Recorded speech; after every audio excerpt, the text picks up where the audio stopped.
بسم اللہ الرحمن الرحیم۔ شروع اللہ کا نام لے کر جو بڑا مہربان نہایت رحم والا ہے۔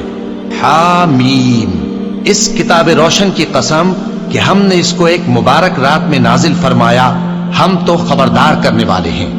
اسی رات میں تمام حکمت کے کام فیصل کیے جاتے ہیں، یعنی ہمارے ہاں سے حکم ہو کر بے شک ہم ہی فرشتوں کو بھیجتے ہیں۔ یہ تمہارے پروردگار کی رحمت ہے، وہی تو سننے والا ہے، جاننے والا ہے۔ آسمانوں اور زمین اور جو کچھ ان دونوں میں ہے سب کا مالک، بشرطے کہ تم لوگ یقین کرنے والے ہو۔ اس کے سوا کوئی معبود نہیں، وہی زندگی دیتا ہے اور وہی موت دیتا ہے، وہی تمہارا اور تمہارے پہلے باپ دادوں کا پروردگار ہے۔ لیکن یہ لوگ شک میں پڑے کھیل رہے ہیں۔ تو اس دن کا انتظار کرو کہ آسمان سے صاف دھواں نکلے گا جو لوگوں پر چھا جائے گا، یہ درد دینے والا عذاب ہے۔ اس وقت وہ کہیں گے کہ اے پروردگار، ہم سے اس عذاب کو دور کر، ہم ایمان لاتے ہیں۔ اس وقت ان کو نصیحت کہاں مفید ہوگی، جبکہ ان کے پاس پیغمبر آ چکے جو ہمارے احکام کھول کر بیان کر دیتے تھے۔ پھر انہوں نے ان سے منہ پھیر لیا اور کہنے لگے، یہ تو سکھایا پڑھایا ہوا ہے، دیوانہ ہے، ہم تو تھوڑے دنوں عذاب ڈال دیتے ہیں مگر تم پھر کفر کرنے لگتے ہو۔ جس دن ہم بڑی سخت گرفت کریں گے تو بے شک انتقام لے کر چھوڑیں گے۔ اور ان سے پہلے ہم نے قوم فرعون کی آزمائش کی اور ان کے پاس ایک عالی قدر پیغمبر آئے جنہوں نے یہ کہا کہ اللہ کے بندوں یعنی بنی اسرائیل کو میرے حوالے کر دو، میں تمہارا امانت دار پیغمبر ہوں، اور اللہ کے سامنے سرکشی نہ کرو، میں تمہارے پاس کھلی دلیل لے کر آیا ہوں، اور اس بات سے کہ تم مجھے سنسار کرو، میں اپنے اور تمہارے پروردگار کی پناہ لے چکا ہوں، اور اگر مجھ پر ایمان نہیں لاتے تو مجھ سے الگ ہو جاؤ۔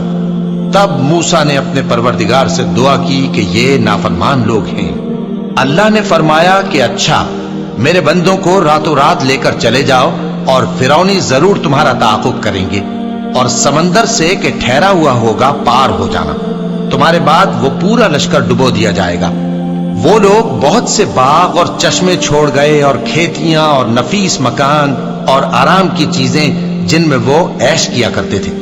اسی طرح ہوا، اور ہم نے دوسرے لوگوں کو ان چیزوں کا مالک بنا دیا۔ پھر ان پر نہ تو آسمان اور زمین کو رونا آیا اور نہ ان کو مہلت ہی دی گئی، اور ہم نے بنی اسرائیل کو ذلت کے عذاب سے نجات دی، یعنی فرعون سے، بے شک وہ سرکش اور حد سے نکلا ہوا تھا، اور ہم نے بنی اسرائیل کو اہل عالم میں سے علم کی بنیاد پر چنا تھا، اور ان کو ایسی نشانیاں دی تھیں جن میں کھلی آزمائش تھی۔ یہ لوگ یہ کہتے ہیں کہ ہمیں صرف پہلی دفعہ یعنی ایک بار مرنا ہے اور پھر اٹھنا نہیں، بس اگر تم سچے ہو تو ہمارے باپ دادا کو زندہ کر لاؤ۔ بھلا یہ اچھے ہیں یا تبا کی قوم اور وہ لوگ جو ان سے پہلے ہو چکے ہیں؟ ہم نے ان سب کو ہلاک کر دیا، بے شک وہ گناہگار تھے۔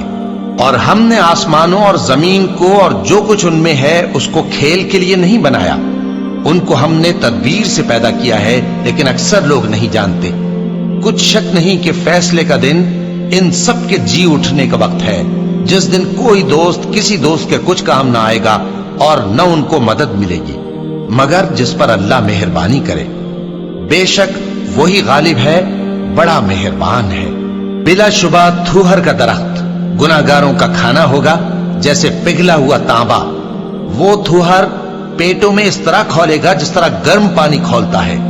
حکم دیا جائے گا کہ اس کو پکڑ لو اور کھینچتے ہوئے دوزخ کے بیچوں بیچ لے جاؤ، پھر اس کے سر پر کھولتا ہوا پانی اونڈیل دو کہ عذاب پر عذاب ہو۔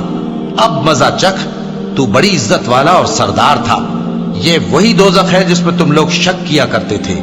بے شک پرہیزگار لوگ چین کے مقام میں ہوں گے، یعنی باغوں اور چشموں میں باریک اور دبیز ریشم کا لباس پہن کر ایک دوسرے کے سامنے بیٹھے ہوں گے۔ وہاں اس طرح کا حال ہوگا، اور ہم بڑی بڑی آنکھوں والی حوروں کو ان کی بیویاں بنا دیں گے۔ وہاں امن و اطمینان سے ہر قسم کے میوے منگائیں گے اور کھائیں گے، اور پہلی دفعہ کے مرنے کے علاوہ موت کا مزہ پھر نہیں چکھیں گے، اور اللہ ان کو دوزخ کے عذاب سے بچا لے گا۔